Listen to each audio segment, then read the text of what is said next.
Vamos aproveitar esses segundos de pausa no podcast para falar sobre horas. Conheça o novo Samsung Galaxy Watch Ultra, projetado para resistir a qualquer desafio e superar limites com o poder do Galaxy AI. Quer garantir o seu? Ganhe a partir de R$800 de desconto no seu relógio usado. Acesse samsung.com.br e saiba mais. Galaxy Watch Ultra. Galaxy AI chegou.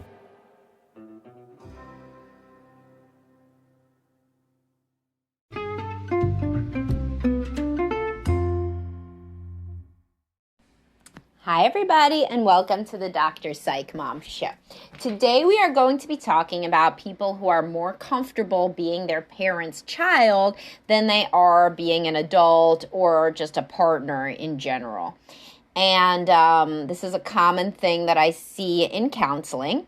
Before we get to that topic, though, my most recent subscriber episode was why I don't tell both partners to change in all of my posts and podcasts. So that one is interesting. I also have so many others, 130-something others, I think. Actually, I always say that, and I never know how many I have. And should I look? No, I don't care. It's like 127. No, it's probably 130. So that's what we're going to go for. Anyway, so you should be joining. That's $8.99 a month for like untold hours. You could stay awake for like close to 2 days listening to my shit if you were a lunatic. Just the subscriber episodes, one after the other. So that's a lot of listening. So it's well worth the money. And if you don't want to pay for that, but you want more content, you should join my Facebook group. That is the blue subscribe button on the Dr. Psych Mom Facebook page. There are close to 400 people there, more by the time you hear this, and it is smart, engaging people that interest me, and our discussions are interesting, and I have a pretty high bar for what's interesting because I hate small talk. And nobody is an asshole because I got a question. Are the same people that are on the main Facebook page in the group the ones who are super argumentative? No, even a tiny paywall of $4.99 a month is enough to keep people out most of the time. And there's been a couple people I've thrown out because they've been assholes. So there's a lot more moderation in there than out on the main page. All right, anyway, so what kind of parenting leads to a child who will not individuate as an adult? What does individuate mean? So let's just go back to basics. So when you are born, you are a baby, and you're supposed to be very close to, obviously, and dependent on your parents. And then as you get older, you just gain more and more independence and you become your own person. That's the process of individuation. And when you're an adult, then you are really your own person fully. It's not like you don't love your parents anymore. Of course you do, but you should be able to stand on your own 2 feet, physically, emotionally. You should be able to start relationships by the time you're a young adult, have a job, support yourself. Does that mean parents can still give their kids money? Of course not. Do what you want. But, there is certainly a difference in independence and basically confidence in somebody who can support themselves and be in relationships and have their own friends and drive a car or whatever the case may be. Whatever signifiers in that culture are the signifiers of being your own person, the more of those, the better, really, in terms of developing healthy self-concept as somebody who can rely on themselves and who is not still a child. Because being a child has many positives, but as you get to be an adult, it has many negatives as well, which include that you don't make your own decisions, you don't have confidence in yourself, you don't feel like you can really count on yourself. So we all know in our families, or hopefully this isn't you, maybe it is, maybe it's your spouse. That wouldn't be the 2 main sorts of people who would be interested in this podcast, is if this either reminds them of their spouse, what I'm about to say, or themselves, somebody who is really still anxious about being out on their own in the world as an adult and really relies too much emotionally, sometimes physically or financially, on their parents. And they often revert to somewhat of a childlike role around their parents, and they defer to their parents. They ask their advice a lot, like they can't really make any decisions without running them by their parents. And this isn't just in their like early 20s when they're just getting used to being out on their own. This goes on through the 30s, 40s, 50s. I mean, there's people who until their parents die, they cannot make a decision without asking their parents. And that's tough. It's tough to live like that. And it's really hard for their partners, because their partners are often trying to start this life, where we are two people who rely primarily on each other. And that would be the healthier thing for a person as they get older, and especially when they become a parent themselves, that they take on fully the role of adult and parent and partner, to their spouse. And then the role of child to your parents becomes secondary. That falls in the priority list, and you're really focusing on your own life. And of course, you could see your parents and talk to your parents and whatever, but the dynamic does not, generally for healthy people, the dynamic still is not that you are a child when you're an adult. So what kind of parenting leads to children who find it hard to individuate and separate and become their own people? Well, parents that talk down to their kids, that are always saying that they are smarter and that they know better. I don't know if you've seen Succession, but you should see Succession. That's a really great show for 4 seasons. I watch it with my husband, and I'm always scared to talk about shows on these until I'm fully done with them, because I'm scared somebody will spoil the show for me. But this one I'm done with, so, anybody could talk to me about it. And Logan Roy was always calling his kids idiots. He was this big media giant, and he had made his own business, classic self-made man. It's really interesting if you're self-made man to watch this, self-made woman, anything.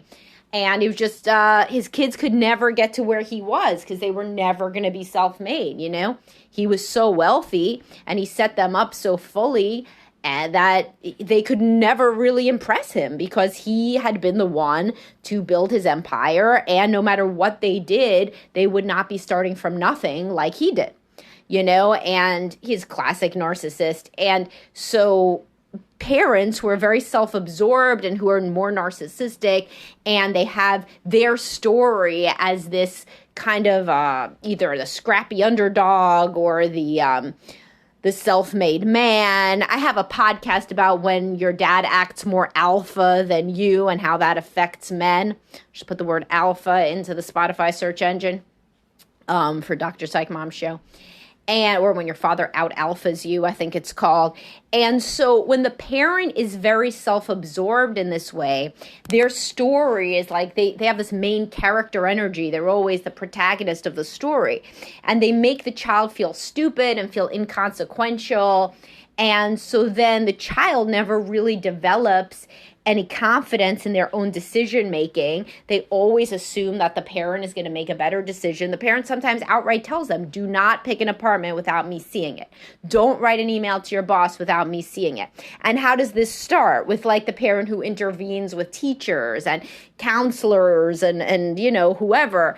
And the parent is always saying, no, I need to look over your homework before you submit it, or I need to look at your project, or it's better if we do the project together, or don't worry about that because I'll talk to the teacher about it, or, whatever. The parent is always coming in and not allowing the child to increasingly, as they grow, take on more ownership for their own life and resolve their own problems. Instead, the parent comes in. Now, the parent could either be happy to do this. So, they could be somebody whose whole life is really centered around the child, and so they're too involved and they're too over attached. So that's called enmeshed. There's a good book about an enmeshed mother-daughter relationship, How to Love Your Daughter by Gila Bloom. You should read that. Or they could come into it like the Logan Roy character on Succession, who just thinks that they're so stupid, the children, compared to him, that he just has to deal with everything. So it could be either a positive or a negative spin, but either way, the upshot is the child doesn't learn to deal with anything themselves. And so if you're thinking, well, what am I supposed to do if my child has a problem in school? Well, generally the child, especially as they get older, later elementary years, middle school, definitely high school, you would give your child a few passes, a few attempts to resolve this themselves. Whatever it is, whether it's a grade or that is the issue, or they didn't get into a class, or they're having a social issue or whatever. generally we try to give the child increasing responsibility to deal with their own life, because otherwise when they go off to college, they are going to continue to call you for every tiny thing. And while that may sound great, especially to people who do not have much else going on in terms of their own, marriage being fulfilling, or have their own interests, really. So for parents who are primarily focused on the child and who are more invested then in the child than possibly they should be, what I call over focus on the child, that sounds great. Oh, the kid's going to call me all the time. Cool. But, that's not really that great unless they're just calling you to shoot the shit. If they're calling you constantly to tell them what to do, then that's because they don't have the confidence to just fuck around and find out what they should do. And then they never develop that skill of like making mistakes, like failing. There's a book, The Gift of Failure by Jessica Lahey, that is about this, that if parents don't give the child a room to fail, then the child does not learn and they don't grow. So they need to have increasing independence as they grow up. And when they don't get that, so if you feel like this resonates with you, that you have lack of confidence and continually defer to your parents, or your spouse, if your spouse never really individuated in this way, it's not just because they are too passive or they can't set boundaries. It's also because from a very young age, it was inculcated in them and they internalized the idea that they just aren't as good at life as their parents. And so their parents need to make all the decisions before they irrevocably fuck something up.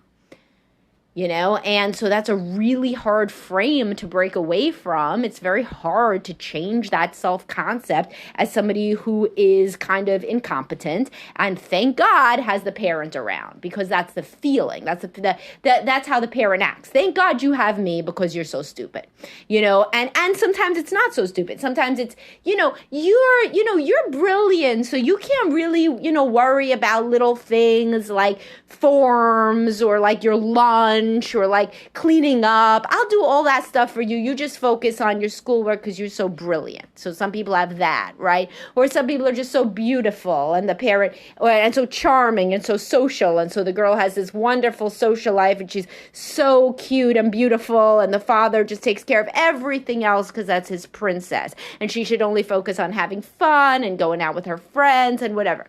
Now, does this come always from parents having bad intentions? Oh, it almost never comes from parents having bad intentions. Not even in Logan Roy. I mean, that got a little weird. There was, it was a TV show. So everybody's intentions were always being examined, and there was bad intentions and conspiracies, whatever. But the point is, nobody really, even including him, nobody gets up in the morning and says, I'm going to really fuck with my kid today. What I'm really going to do is fuck with their self-esteem and leave them 5% less confident in themselves and their ability to be a human being by the end of the day as they are right now. Because I'm going to come in and make all these remarks and whatever. Nobody's really trying. People are trying to love their kids and live their life. And for especially very busy, successful people, things seem like you have not a lot of time in the day, and that is another sort of parent that leads to this. So it doesn't always have to be somebody enmeshed with the kid. It doesn't always have to be, somebody self-made. I see it also just in very busy, successful people who have very all-encompassing careers. And so for them, they're like, do I have the 10 minutes to tell my kid how to do the laundry, or should I just do it / have somebody else do it? So with enough of those things happening, eventually you get to have a kid who doesn't know how to do anything because you didn't ever really take the time to show them how to do it. And the time that you thought, oh my God, what if they fuck something up and then I have to deal with it? What if they cook something, they leave the kitchen a mess, I have to deal with it? So if you're very busy, that dealing with it feels intolerable to the point that you just do everything yourself. And also another sort of person that does not want to deal with things is somebody depressed or anxious. So for so let's say that it's a stay-at-home mom and she's very depressed and overwhelmed, right? So instead of allowing the 5-year-old to help with cleaning up so that he could learn, oh, I help cleaning up, this is something I do, and then by the time he's a 6-year-old, he's confident that he knows how to sweep up or whatever, she's like, oh my God, he's going to make the mess worse. I can't deal with it. I don't even have one more nerve left. I'm going to scream at these kids if he fucks up. So I'm just going to get him out of here, put him on the Xbox, and then I'm going to clean up the room because I cannot deal with it. So when when parents feel very tapped out and overwhelmed, they also do too much for their kids because they're scared of two things. They're scared of the intensity of the engagement, having to sit there, make eye contact, teach them what to do. That deal with the questions about it. The whole teaching process feels overwhelming to somebody who's depressed or anxious. Also, sometimes people were raised by parents who most of the time, if you can't do this, you were raised by parents who couldn't do it. So you really have no idea how to teach anybody anything because you were never taught anything. And also, they're scared of the noise. Like it's very noisy, messy. Like that becomes overwhelming to somebody who's highly sensitive and really anxious and depressed. It's, the idea of the child making the mess worse or all the clatter or the spilling. It sounds silly to people who are not struggling with depression or anxiety, but the noise itself is something that many, many depressed and anxious women that are highly sensitive struggle with, to the point that I recommend earplugs to almost every woman who comes in is in the young mother stage, just fucking put in some earplugs or some AirPods. You could still hear them anyway, but literally it just takes it down a few decibels to the point that you could engage differently. But that's an aside. So the next point is, what do you do if this resonates with you? Well, couples counseling can really help. A major thing that we do in couples counseling is we set boundaries with in-laws, with parents, and we help people develop their own identity as an independent couple, and in individual therapy, of course, we would help the person develop their identity as an individual, and from there, they could become a good partner or parent or what have you. But understanding that it isn't that you are a fuck up, it isn't that you're just this incompetent loser like you may think, or this person who never knows as well as your parents know what to do. It's you were trained to think that way. And that's the epiphany, is that you just were not given these growth moments. You were not given any opportunity to learn and grow and fuck up and then figure it out, because you were always being coddled or protected from this or kept away from failure by a parent for various reasons, none of which means they're a bad person, but all of which could have had the unintended effect of making you more dependent. And for some parents, subconsciously, they're still not bad people, but subconsciously they do want you to be dependent, because that's their whole reason for being alive, is to be your parent. They don't have a lot of other stuff going on, and this is something that they get off on, is always knowing best and being the one that you come to and having this, quote, close relationship, and it's something they tell their friends about, and they get off on it, again, does not mean they're a bad human being, but it may mean that they tend toward having an identity that is kind of at odds with your identity as a burgeoning adult, and may sabotage your ability to feel self-confident and to feel strong as a partner and as a parent. And it also precludes the development of a close marital bond, because you're basically married to your parent. If every time that you have a big decision to make, you ask your parent, you're supposed to be talking to your spouse. So there's a lot of people, and I have an article called "When the Wife's Mother Unintentionally Boxes Her Son-in-Law Out of Parenting." And I see this a lot, where the woman's mom basically becomes the husband. And it's the two of them parenting the baby, and the baby comes home from the hospital, and they start right away, the two of them, and he never learns anything, the guy, because everybody can do it better, and everybody says he's doing it wrong. That's called maternal gatekeeping. And you know what? He never diapered a baby before in his life anyway, so he just increasingly, he doesn't like the negative feedback. It's hard to do. They seem to have it covered, so it kind of the over involvement of the woman's mother, which is with the best of intentions, can unintentionally make the man so much less confident as a dad. He misses a little bit of his window to bond with the baby. He never exactly learns how to do it. Then he gets criticized when he does it wrong. And it's kind of this bad scene that ends up with him taking a bunch of boys' weekends during the baby's first year, because nobody fucking needs him around anyway. And then later on, she perceives that he wasn't involved. But the situation was such that it would have been hard for him to be involved. And of course, there's many men where it goes the opposite direction, where the mother lives on the opposite coast, or something, and she only flies in after 6 months because her daughter's crying to her that the guy is still, partying and drinking and whatever, gaming and acting like he doesn't have a baby, and she really needs help and she's depressed. So, that can also go the other direction, that she's coming in to remediate a need, which would be a good thing for a mother to do, right? So if your child really needs you, then, you come. But, your child's got to try to figure it out themselves and or with their spouse in an ideal way. In an ideal relationship, they would look to the spouse first, before they look to the parent to be really, in the place of a spouse.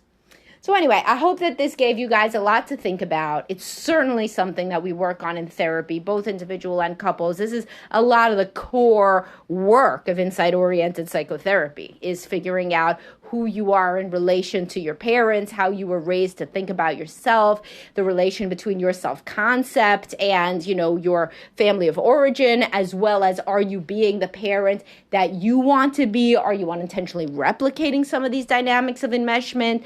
I mean, are you unable to, even have confidence with your own children so that they end up treating you kind of like your parents did, which is very common in my podcast, Stop Letting Your Kids Treat You Like Garbage. Frequently, people are used to a parent that tells them what to do. So that's the only role they know, is to get told what to do. And so they basically create little monsters of their kids that tell them what to do, because that's the role they're comfortable in, is being somebody's slave, And that's not good for your kids either. All right, so this is a lot to think about. And if you think that you are the person who struggles with your self-concept being too enmeshed with your parents, then certainly your spouse would be interested to listen to this podcast, because you're taking something on and saying, this is my issue that I have to work on. But this would not be a popular one to share with your spouse and say, see, you're too enmeshed with your parents. In that case, you would try to get into couples counseling and bring up the partner's over-involvement with his/her parents, as one of the main things that is being worked on in therapy. All right, I hope you guys found this interesting, and I'll talk to y'all soon.